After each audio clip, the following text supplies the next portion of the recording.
Literatura clássica no ar, e o unboxing de hoje é um clássico da literatura russa considerado o maior romance de todos os tempos. Foi cultuado como um dos maiores monumentos literários da humanidade.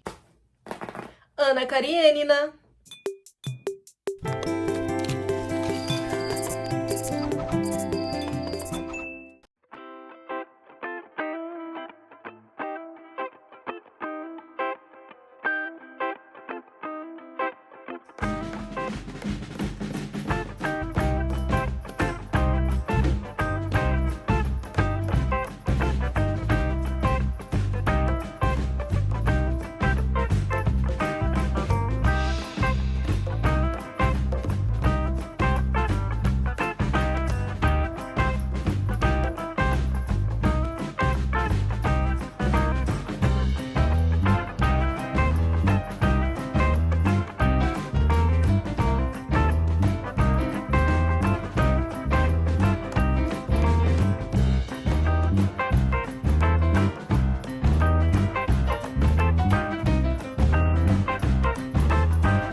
Marcador de páginas temático perfeito com uma figura de um trem. Você sabia que essa cena do trem foi inspirado em um acontecimento da vida real? Essa história aconteceu de verdade. Ela, Anna Pirogova, de 32 anos, moça solteira. Ele, A.N. Bibikov, o amante dela. A moça era governanta da família de Bibikov quando eles tiveram caso. E ele, ao invés de reparar a honra dela, pediu outra moça em casamento. Triste, não é? Os romances da vida real nem sempre têm finais felizes. O mimo do clube é uma caderneta temática para a gente anotar as nossas impressões do livro.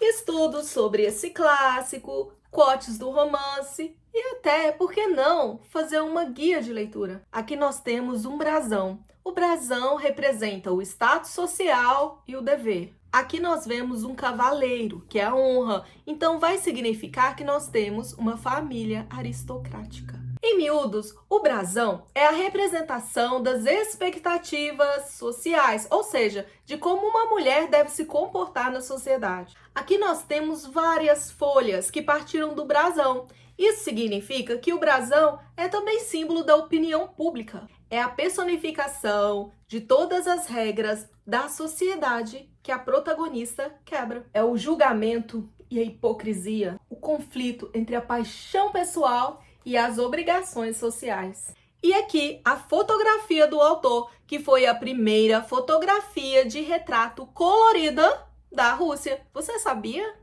O autor viveu de 1828 a 1910. Todas as famílias felizes são parecidas. Cada família infeliz o é à sua maneira. Lev Tolstói. E aqui ele estava falando da própria família. Repare comigo, até os 23 anos, o autor era um bom vivant, adorava jogatinas, conquistas amorosas e odiava estudar. Em 1851, ele teve que se alistar no exército e participar da Guerra da Crimeia.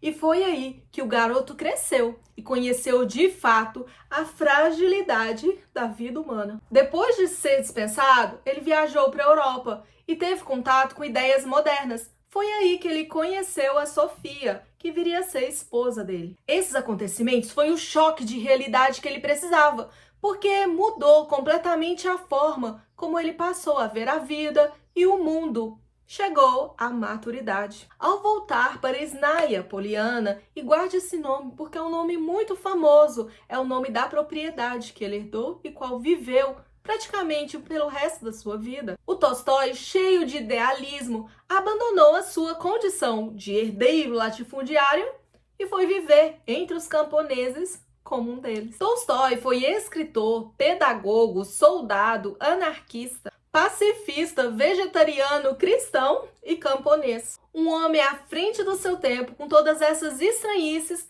para um homem de família nobre, com brasão e tudo. Então, que ele causou transtorno entre amigos e familiares, já era de se esperar. Mas a aparente loucura ficou mais evidente quando ele escreveu um livro escandaloso que feria a moral das damas e da sociedade da época. Este livro incentivava atos obscenos. Ok, não sou eu que estou falando, é a voz do povo, ou melhor, da alta sociedade russa daquele tempo. Sabia que mesmo vivendo na zona rural, o Tolstói se tornou famoso, ainda em vida? Em 20 de novembro de 1910, ele endoidou de vez. Ele se tornou uma espécie de profeta louco e embarcou num trem durante o inverno russo. O inverno da Rússia é só gelo, congelante, e se uma pessoa ficar parada no ponto de ônibus por muito tempo, pode morrer congelado, sabia? E o que ele estava fazendo nesse trem? Ele foi pregar o amor e a não violência. Resultado disso, ele morreu de pneumonia antes de chegar à estação de Astapolvo. Sabia que o autor levou 4 anos para escrever esse livro, que se trata de uma personagem rebelde, como o próprio autor? O livro revela uma aristocrata quebrando as regras da sociedade e ferindo a moral. É o sentimento de incompreensão da vida vazia, da hipocrisia que separa ricos de pobres. E mais uma vez, a famosa cena do trem ganha destaque, porque o próprio autor também embarcou num trem. Ele escolheu que seria assim. Ele queria terminar dentro de um trem da vida, o coração que se movimenta diante da geleira da sociedade fria e moralista da vida, porque era assim que ele via a sociedade russa daquela época. Ele escolheu terminar em meio à filosofia e arte, em forma de símbolo. A edição do clube é um calhamaço em volume único, ricamente ilustrado. O livro tem capa dura, fitilho, notas explicativas e tradução exclusiva diretamente do russo, feito pelo casal Nina Guerra e Felipe Guerra. A capa do livro é uma obra de arte. Nós temos aqui um casal e esse casal é feito de forma multifacetada. É como se o capista tivesse feito um retrato à mão livre. E aqui nós temos uma mulher que se esconde atrás do véu. Uma vida de inveja, de glamour, mas ao mesmo tempo uma vida preto e branco, sem sentido algum. E aqui nós temos Anna Karenina, a mulher que dá a cara para bater diante da sociedade, assumindo todos os seus erros, deslizes. Nós temos aqui um homem que se esconde atrás do uniforme e do bigode. Pixels da vida.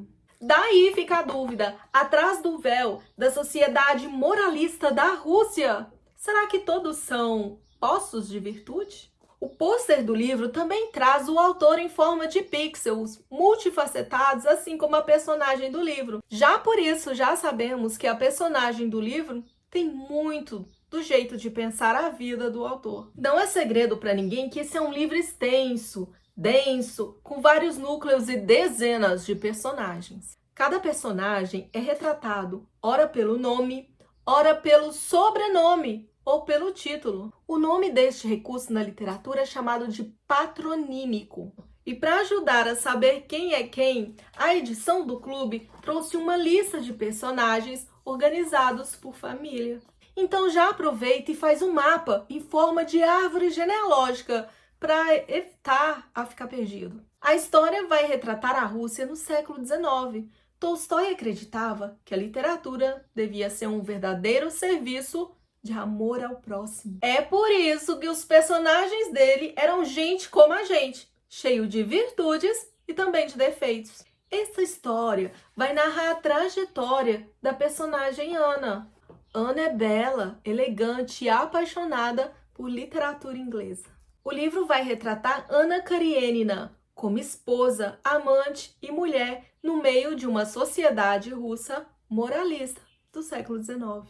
Esse livro vai apresentar profundas reflexões, então as palavras-chave durante a leitura são reflexões sobre o amor, o ódio, ciúmes, obsessão, liberdade, repressão, religião, política, nascimento e morte.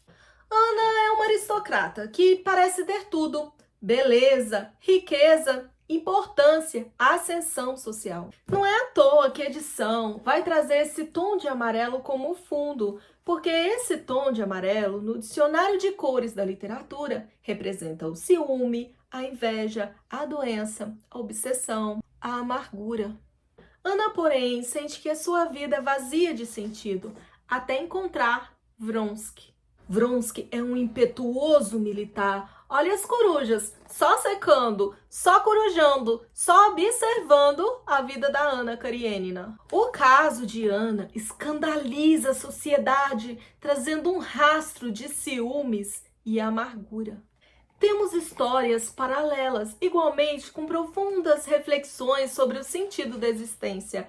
É o materialismo versus o espiritualismo. A matéria versus a alma. Aqui o cavalo, livre, indomável, que representa a prosperidade. E aqui o homem, domando as forças do cavalo, domando a sua alma, colocando freio no selvagem. A primeira adaptação estreou em 1935, trazendo a Greta Garbo, mas a adaptação mais famosa é a de 2012. Não podemos esquecer que o propósito do autor, não só neste livro, mas em toda a sua literatura, em toda a sua obra, era promover a unidade entre os homens. Olha aqui, o campo de flores. São flores unidas. Sabia que tem outro escritor que tinha esse mesmo propósito? Dostoiévski, que era um escritor que Tolstói lia e admirava. Então agora, sabendo que o livro carrega reflexões da vida do próprio autor, que era sim uma metamorfose ambulante, você pode me dizer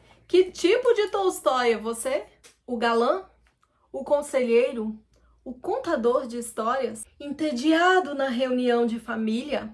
O camponês? Andarilho? Estrategista? Leitor dos clássicos? Tolstói preferiu ser uma metamorfose ambulante do que ter aquela velha opinião formada sobre tudo. Então, depois dessa prévia de leitura que te situou no tempo, espaço e noções que vão muito além do pano de fundo que é essa história, respira fundo, divida o livro em pequenas partes e vamos começar essa leitura. Eu costumo dividir os clássicos como leitura extra do meu dia, por volta de 12 a 15 páginas. Porque eu penso que é melhor não ser afobado, porque se hoje nós não tivemos tempo para ler, amanhã nós podemos simplesmente dobrar a meta, sem remorso e sem pressa. Então, vamos manter a meta aberta. E nós não vamos colocar uma meta, nós vamos deixar uma meta aberta. Quando a gente atingir a meta, nós dobramos a meta. Quando a gente atingir a meta, nós dobramos a meta. Me conta aqui como você planeja sua guia de leitura, já que clássicos são livros de leitura obrigatória para quem deseja formar opinião crítica. Porque quanto mais as ovelhas leem, mais negras elas ficam. Então é isso, minhas ovelhinhas. Te espero no próximo vídeo.